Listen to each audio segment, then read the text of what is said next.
नमस्कार, स्वागत है आप सभी का। दूरदर्शन समाचार आप देख रहे हैं और देश दुनिया की ताजा तरीन खबरों को लेकर हाजिर हूं मैं कृतिका। अगले आधा घंटे में हम बात करेंगे देश दुनिया की तमाम खबरों की, जिसमें बात होगी लोकसभा चुनावों के नतीजों की भी। लेकिन सबसे पहले नजर डाल लेते हैं सुबह की खास सुर्खियों पर। 18वें लोकसभा चुनाव के सभी नतीजे घोषित। भाजपा के नेतृत्व में एनडीए गठबंधन को लगातार तीसरी बार स्पष्ट जनादेश। पीएम मोदी ने कहा, तीसरे कार्यकाल में देश के लिए लेंगे बड़े फैसले।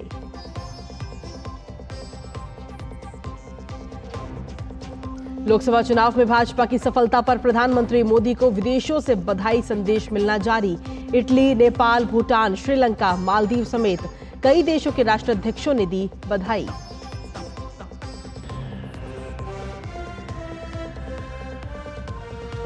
लोकसभा चुनाव के नतीजों के बाद विपक्षी गठबंधन के नेताओं की दिल्ली में बैठक आज। कांग्रेस अध्यक्ष मल्लिकार्जुन खड़गे के आवास पर आगे की रणनीति पर करेंगे चर्चा।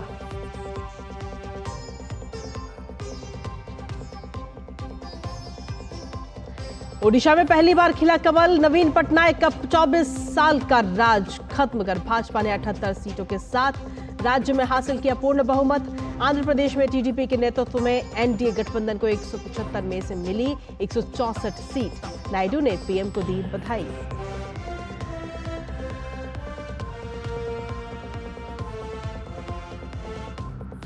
अरविंद केजरीवाल की अंतरिम जमानत पर राउज एवेन्यू कोर्ट आज सुनाएगी अहम फैसला। ईडी ने पिछली सुनवाई में 7 दिन अंतरिम जमानत बढ़ाने का किया था विरोध।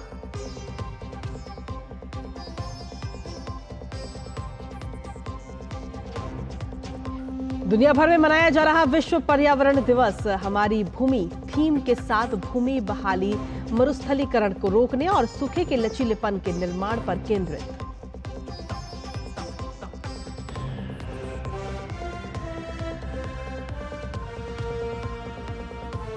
खेल की खबरों में आईसीसी टी20 विश्व कप में भारत का सामना आयरलैंड से आज। कल खेले गए मुकाबले में नीदरलैंड ने नेपाल को 6 विकेट से हराया।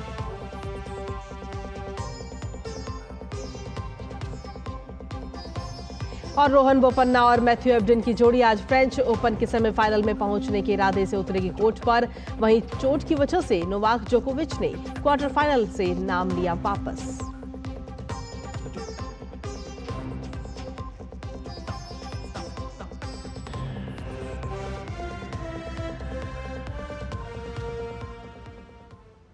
तो ये थी सुबह की कुछ खास सुर्खियां और अब खबरों में विस्तार से बात करेंगे, जहां आपको बता दें कि हर लोकसभा के कार्यकाल की समाप्ति पर राष्ट्रपति की ओर से केंद्रीय कैबिनेट को फेयरवेल डिनर देने की परंपरा रही है। और इसी परंपरा को निभाते हुए राष्ट्रपति द्रौपदी मुर्मू आज केंद्रीय कैबिनेट को रात्रि भोज पर आमंत्रित करेंगी।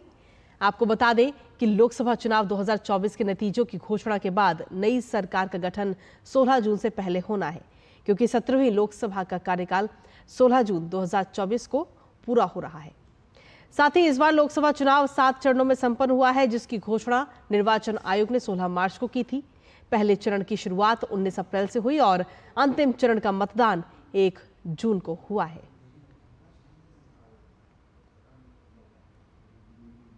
और नतीजे आने के बाद में अब 18वीं लोकसभा की तस्वीर पूरी तरह से साफ हो चुकी है। भारतीय जनता पार्टी के नेतृत्व में राष्ट्रीय जनतांत्रिक गठबंधन को स्पष्ट बहुमत मिला है। आज सुबह तक अंतिम नतीजे में भारतीय जनता पार्टी 240 सीट जीतकर सबसे बड़ी पार्टी बनकर उभरी है। वहीं कांग्रेस 99 सीट जीतकर दूसरे नंबर पर है, तो वहीं समाजवादी पार्टी 37 सीट जीतकर तीसरी सबसे बड़ी पार्टी बनी है। इसके अलावा तृणमूल कांग्रेस ने 29 सीटें, डीएमके ने 22 सीट जीती हैं। साथ ही टीडीपी ने 16 और जेडीयू ने 12 सीट जीती हैं। भारतीय जनता पार्टी के नेतृत्व में राष्ट्रीय जनतांत्रिक गठबंधन ने 292 सीट जीती हैं, तो वहीं कांग्रेस के नेतृत्व में इंडी गठबंधन ने 233 सीट जीती हैं।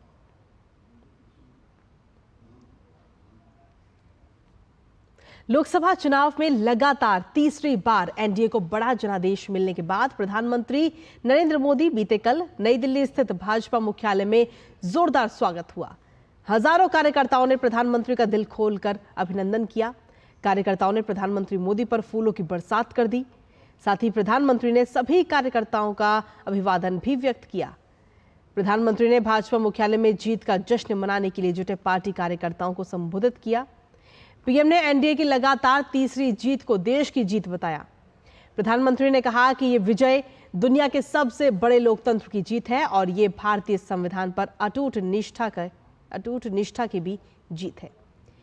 इसके साथ ही प्रधानमंत्री ने अपने संबोधन में आगे कहा कि तीसरे कार्यकाल में देश बड़े फैसलों का नया अध्याय लिखेगा। 21वीं सदी के भारत को आगे बढ़ाने के लिए भ्रष्टाचार पर वार को पीएम ने बहुत अहम बताया।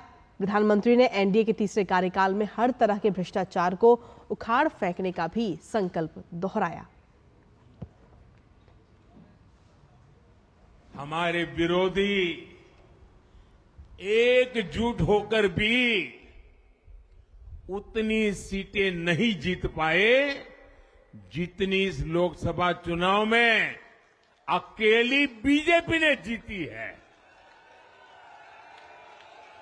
मैं देश के कोने कोने में उपस्थित बीजेपी के कार्यकर्ताओं को कहूंगा, देशवासियों को कहूंगा, आपकी मेहनत, इतनी गर्मी में आपका बहाया पसीना, ये मोदी को निरंतर काम करने की प्रेरणा देता है। और मैं देशवासियों का दोबारा दोहराना चाहता हूं, अगर आप 10 घंटे काम करेंगे तो मोदी 18 घंटे काम करेगा। आप 2 कदम चलेंगे तो मोदी 4 कदम चलेगा। हम भारतीय मिलकर चलेंगे, देश को आगे बढ़ाएंगे। तीसरे कार्यकाल में देश बड़े फैसलों का एक नया अध्याय लिखेगा। और ये मोदी की गारंटी है।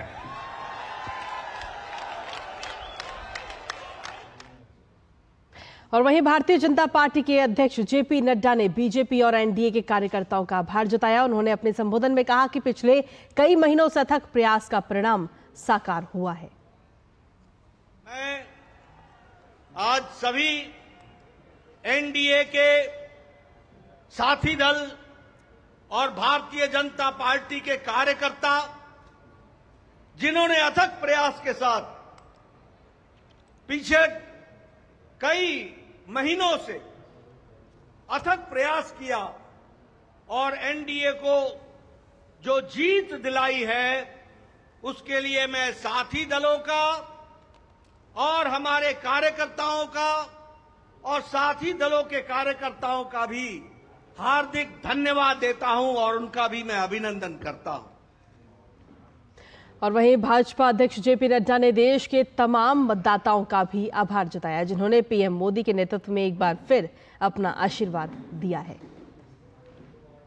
मैं भारतीय जनता पार्टी की ओर से देश के करोड़ों हमारे देशवासियों को, जो प्रधानमंत्री मोदी जी के नेतृत्व में विश्वास करते हुए एक ऐतिहासिक पल, एक ऐतिहासिक घड़ी के चश्मदीद गवाह बनने का हम सबको सौभाग्य दिया, ऐसे हमारे मतदाता बंधु, जिन्होंने भारतीय जनता पार्टी और एनडीए को अपना आशीर्वाद दिया और प्रधानमंत्री मोदी जी के नेतृत्व को आगे बढ़ाने का काम किया, ऐसे करोड़ों करोड़ों देशवासियों को मैं पार्टी की ओर से बहुत बहुत धन्यवाद देता हूं। लोकसभा चुनावों में राष्ट्रीय जनतांत्रिक गठबंधन को मिली जीत पर प्रधानमंत्री नरेंद्र मोदी को विदेशों से भी बधाई मिलनी शुरू हो चुकी है। इटली के प्रधानमंत्री जॉर्जिया मेलोनी ने प्रधानमंत्री नरेंद्र मोदी को बधाई दी। सोशल मीडिया प्लेटफॉर्म एक्स पर ट्वीट करते हुए जॉर्जिया मेलोनी ने भविष्य में अच्छे काम के लिए नरेंद्र मोदी को शुभकामनाएं दी हैं।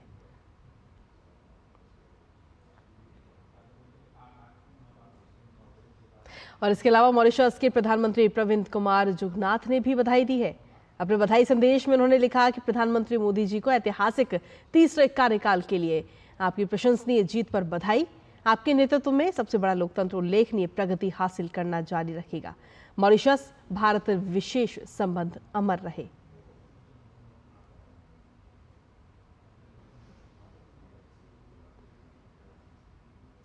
और वहीं मालदीव के राष्ट्रपति मोहम्मद मुइज्जू ने एनडीए की जीत पर एक्स पर लिखा कि प्रधानमंत्री नरेंद्र मोदी और भाजपा तथा भाजपा नीत एनडीए को 2024 के भारतीय आम चुनाव में लगातार तीसरी बार सफलता मिलने पर बधाई।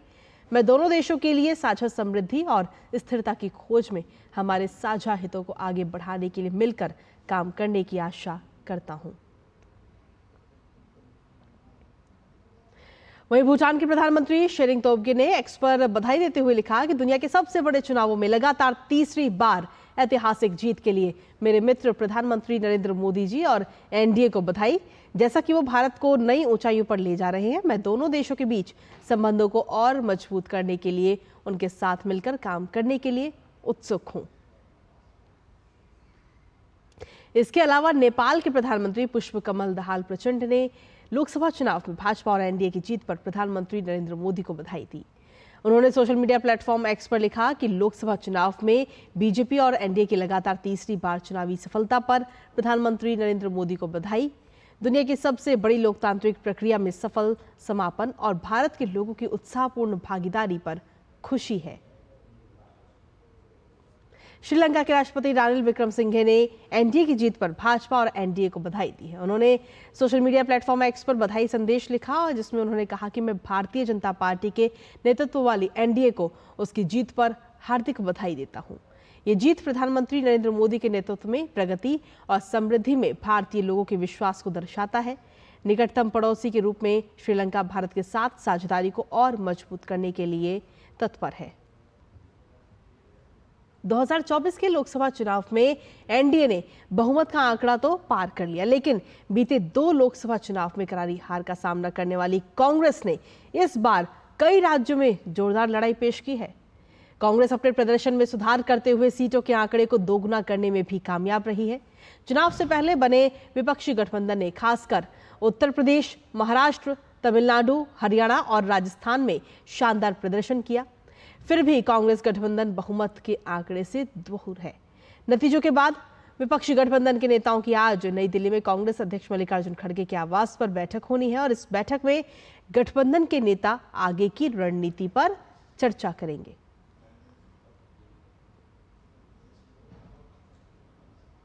तो लोकसभा चुनाव के नतीजों में कई राज्यों में बड़ा उलटफेर भी इस बार देखने को मिला है। जहां विपक्षी गठबंधन ने एनडीए के सामने कड़ी चुनौती पेश की, तो वहीं उत्तर प्रदेश में सपा कांग्रेस ने बड़ी जीत भी दर्ज की है।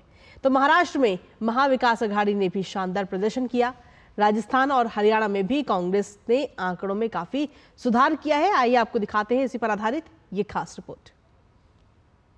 2024 के लोकसभा चुनाव में एनडीए ने बहुमत का आंकड़ा तो पार कर लिया, लेकिन बीते 2 लोकसभा चुनाव में करारी हार का सामना करने वाली कांग्रेस ने इस बार कई राज्यों में जोरदार लड़ाई पेश की।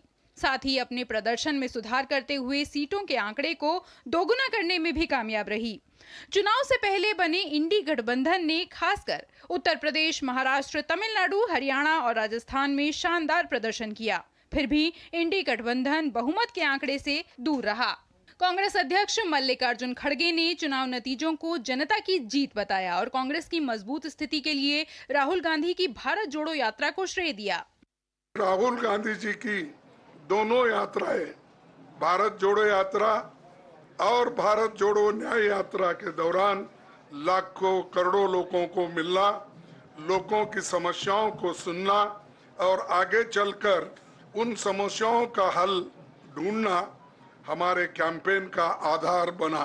इन्होंने दिन रात बराबरी से पूरे देश में कैंपेन किया और हमें एक मजबूत स्थिति में पहुंचाने के लिए भारी मदद इन्होंने की और मैं ये कहूँगा कि इनके वजह से हमको बहुत बड़ा प्रोत्साहन देश में मिला और आज ये स्थिति जो बनी है उनके वजह से बनी और हमारे करोड़ों कार्यकर्ता जो है देश में उन्होंने भी हमारा साथ दिया। वहीं राहुल गांधी ने कहा कि बुधवार को इंडी गठबंधन की दिल्ली में बैठक होगी जिसमें आगे की रणनीति पर विचार किया जाएगा। कल डिसाइड होगा, इंडिया गठबंधन की मीटिंग है, कल हमारा अलायंस डिसाइड करेगा। बड़ी फाइन लाइन है, तो जो इंडिया गठबंधन डिसाइड करेगा उस पर हम एक्शन लेंगे। इंडी गठबंधन के घटक दल सपा और कांग्रेस ने उत्तर प्रदेश में बड़ा उलटफेर कर दिया। उत्तर प्रदेश की सीटों पर अखिलेश यादव के पीडीए नारे का असर साफ नजर आया। महाराष्ट्र में भी विपक्षी गठबंधन का प्रदर्शन शानदार रहा, तो वहीं पश्चिम बंगाल जैसे राज्य में इंडी गठबंधन से अलग लड़ी टीएमसी ने भी बेहतरीन प्रदर्शन किया। लोकसभा चुनाव नतीजों पर पश्चिम बंगाल की मुख्यमंत्री ममता बनर्जी ने कहा कि ये जीत किसानों और महिलाओं की जीत है। जो जगह में हम जीता उसमें हम जनता को कहेंगे they are the man of the match. A joy, a victory India का है, ए विक्ट्री हमारा देश का है, ए विक्ट्री हमारा माँ बहन का है, ए विक्ट्री हमारा किसान का है। विचार की वो लड़ाई थी, लोगों को मालूम था भाजपा के विरोध में हम लड़ रहे हैं। पवार साहब ने किया हुआ काम, सुप्रिया ताई ने किया हुआ काम, वहाँ पे जो सब महाविकास आघाड़ी से कार्यकर्ता, पदाधिकारी और नागरिक, इन सब के कारण सुप्रिया ताई का विजय हुआ है। पश्चिम बंगाल और पंजाब में इंडी गठबंधन के दल अलग अलग लड़े। पश्चिम बंगाल में ममता बनर्जी अकेली लड़ी। इसी तरह पंजाब में भी आम आदमी पार्टी और कांग्रेस आमने सामने नजर आए, लेकिन नतीजों में इंडी गठबंधन के दलों का प्रदर्शन शानदार रहा। हालांकि मध्य प्रदेश, छत्तीसगढ़, दिल्ली, बिहार, उड़ीसा और आंध्र प्रदेश में विपक्षी गठबंधन कोई खास कमाल नहीं कर सका। Bureau report, DD news. तो ये तो बात हुई लोकसभा चुनावों की, लेकिन इसके अलावा ओडिशा में विधानसभा चुनाव के नतीजों में भी भारतीय जनता पार्टी का शानदार प्रदर्शन इस बात का प्रमाण है कि राज्य की जनता बदलाव और विकास की बयार चाहती है।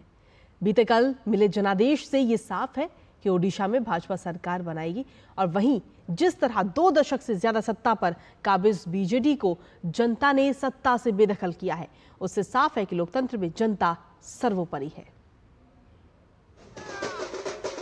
ओडिशा में भाजपा के खेमे में जहां जश्न का माहौल है, वहीं पिछले 2 दशक से ज्यादा समय से राज्य की सत्ता पर आसीन बीजेडी के दफ्तर के बाहर सन्नाटा पसरा है। तस्वीरों से साफ है कि ओडिशा में जनता का विश्वास किसके साथ है।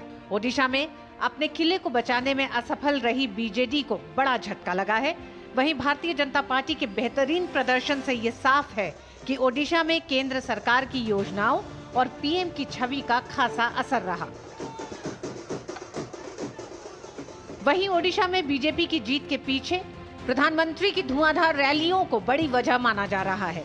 रैलियों के दौरान पीएम ने कई बार पहले भी बीजेडी को सत्ता से बेदखल करने की बात दोहराई थी, जो अब हकीकत में बदलती नजर आई है। भाजपा उड़ीसा में सरकार बनाने जा रही है और लोकसभा चुनाव में भी उड़ीसा ने बेहतरीन प्रदर्शन किया है।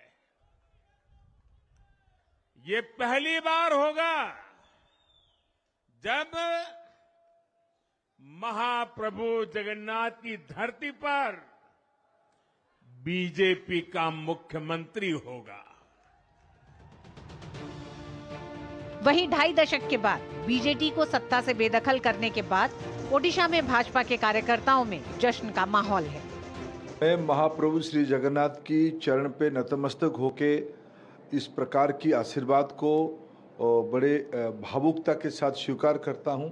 ये आस्था, ये विश्वास 4.5 करोड़ ओडिया लोगों की माननीय प्रधानमंत्री नरेंद्र मोदी जी की नेतृत्व पे है, उनकी बातों पे है।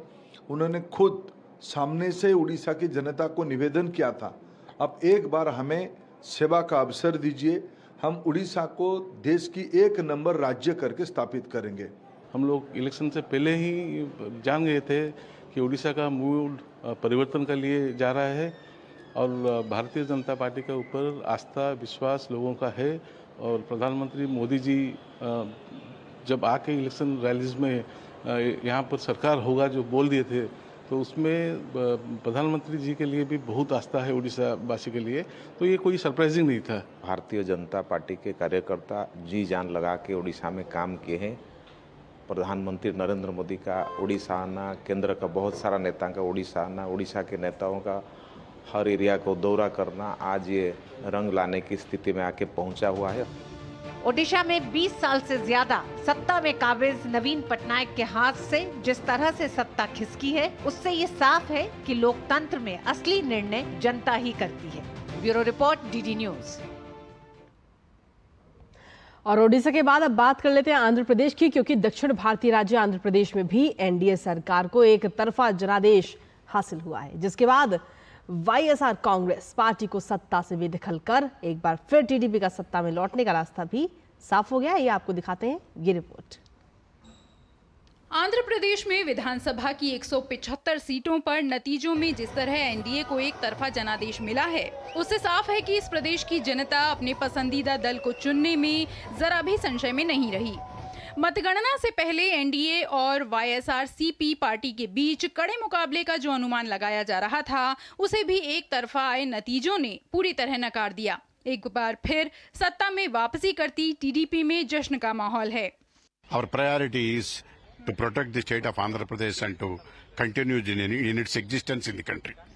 That's why we worked out in Andhra Pradesh and we have taken the alliance with NDA like Janasena and BJP. Got our victory that was fulfilled in the state of Andhra Pradesh. People also voted in favor of the NDA partners also. Andhra Pradesh में 2024 में एक ऐतिहासिक चुनाव हुआ है। इस ऐतिहासिक चुनाव में एनडीए अलायंस को विजय मिली है, विक्ट्री मिली है, जो कि टीडीपी, बीजेपी और जनसेना का था। एक प्रकार से सुपड़ा साफ हुआ है वाईसीपी की पिछली सरकार का, जो भ्रष्ट थी, जिसने कोई भी एक डेवलपमेंट के कोई काम नहीं किए थे।